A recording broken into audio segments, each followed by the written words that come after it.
Сәлеметсіздер ме, құрметті менің оқушыларым. Бүгін біз БЖБ 498 сыныпқа арналған жиынтық бақылауды талдау өтетін боламыз. Бұл биорганикалық қосылыстардың негізгі кластары генетикалық байланыс бөліміне арналады.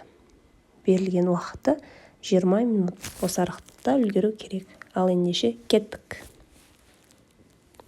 Бірінші тапсырма.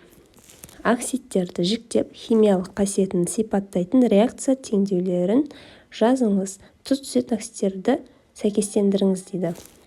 Мына кестеде тұрған оксидтерді сіздер стрелкамен көрсетсеңіздер де болады, бірақ та мен астына жазып қойғанмын. Бірінші негіздік оксидтеріміз ол натрий 2O, кальций O.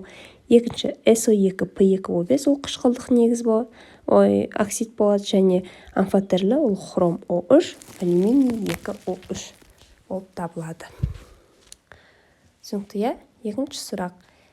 Берілген оксидтердің натрий 2O, P2O5, алюминий 2O3 химиялық қасиеттерін сипаттайтын реакция теңдеулерін сумен, сұйытылған тұз қышқылымен, натрий гидроксид ерітіндісімен жазыңыз дейді. Енді мына көріп тұрғандай теңдеулерді жазып өтірік. Натрий 2O оксидін сумен әрекеттескенде сілті түзеді екен. Ал натрий 2О'ны тұз қышқылымен әрекеттескенде натрий хлор түзеді және су бөлініп шығады. Фосфор оксидін сумен әрекеттескенде фосфор қышқылы түзеді екен. Және сілтімен әрекеттескенде натрий 3PO4 бөлініп шығады. Алюминийдің оксидінде де дәл солай. Сумен әрекеттескенде сілті түзеді екен. Түсінікті, Осы реакцияларды теңдеуімен жазып шығуларыңыз керек. Келесі сөйлемді толықтырыңыз дейді. Қышқылдарды құрамындағы сутек атом санына байланысты мына орындарды жазып шығу керек. 1 негізі, 2 негізі, 3 негізі деп, ал оттектің болу-болмауына қарай оттекті және оттексіз деп жазып шығасыздар. Бұл жерде сіздердің астын сызып шықсаңыздар да болады. 1 негізді, 2 негізді, 3 негізді, оттекті, оттексіз деген сөздердің барлығын. Түсінікті ма? Үшінші сұрақты Б қарастырайық. Мына металдардың цинк, купрум, аргентум қайсысы H2SO4 ерітіндісімен әрекеттеседі? Мүмкін болатын реакция теңдеуін жазып теңестіріңіздер дейді. Бұның қайсысы әрекеттесетін сіздердің кітаптарыңыздың ең соңғы бетінде кесте бар.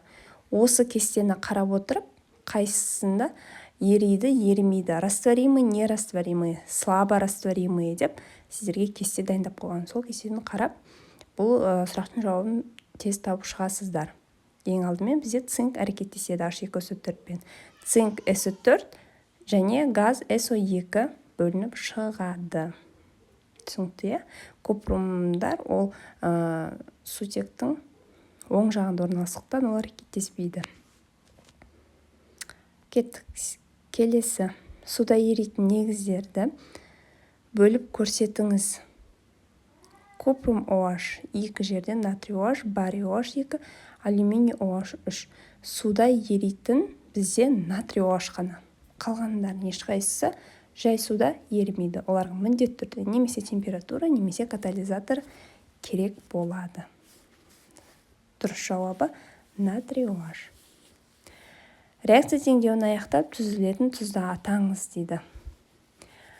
Алюминий O3 жерден H хлорға қосқанда бізде алюминий хлор 3 және су бөлініп шығады. Алюминий хлор 3 деген ол хлорид алюминий деп сіздер алюминий хлориді деп жазып қойсаңыздар болады.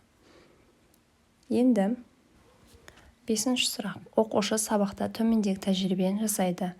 Мыс ұнтағын қыздырып, қара түсті мыс оксидін алды. Осы қара түсті ұнтаққа күкірт қышқылын құйып, қыздырылған көк түсті мыс сульфатын ерітіндісіне айналды.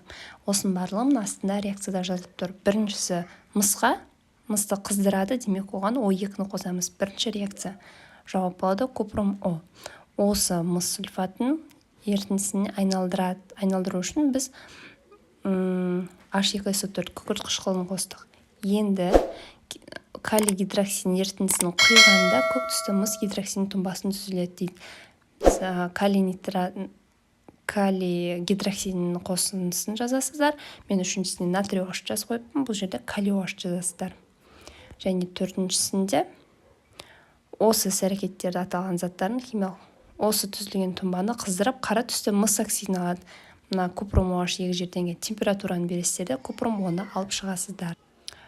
Осымен біздің талдауымыз аяқталды. Міндетті түрде подписаться батырмасын басып, мені қолдап кетуді ұмытпаңыздар.